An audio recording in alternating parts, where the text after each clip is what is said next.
হ্যাঁ পিএসসি তেলিয়ামুড়া কালকে রাত্র 1:30 থেকে 1:45টার সময় কয়েকজন দুষ্কৃতকারী পেট্রোল ডাইলা সারা বাড়ি পেট্রোল ডালছে।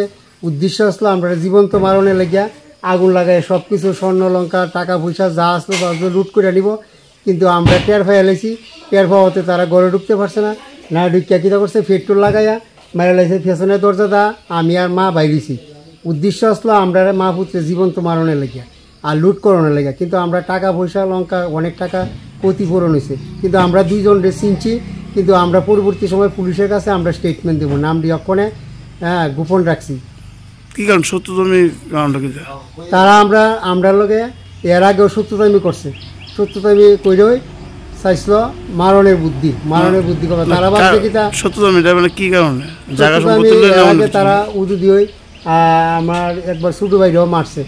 হ্যাঁ মাইরা এরে আহত না প্রায় মৃত্যুর থেকে আমরা বাঁচিয়ে আনছি। এরপর থেকে তারা আমরা লোকের সত্যতামি চাইছিল ওখানে আমরাও মাইরা লাগবো। এও ভাবছে বাড়িতে, আমিও বাড়িত, মাও বাড়িতে ভাবছে মাইরা লাগবো। কিন্তু আমি আর মা বাড়িতে আসলাম, এ বাড়িতে আসলো না। হ্যাঁ এ আগরতলা আসলো।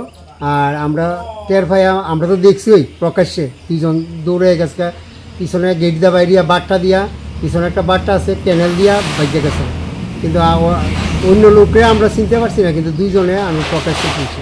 বাড়ির মালিকের নাম কি? বাড়ির মালিকের নাম হয়েছে অজিত চৌধুরী।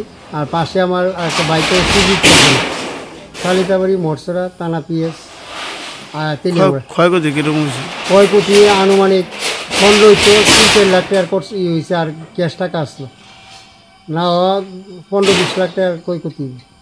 এর বিয়ার জিনিসপত্র, আমরা অনেক জিনিসপত্র, মার গয়নাগাড়ি আসলো সব। আপনার নাম? আমার নাম সঞ্জিত চৌধুরী, আমি অজিতের ভাই।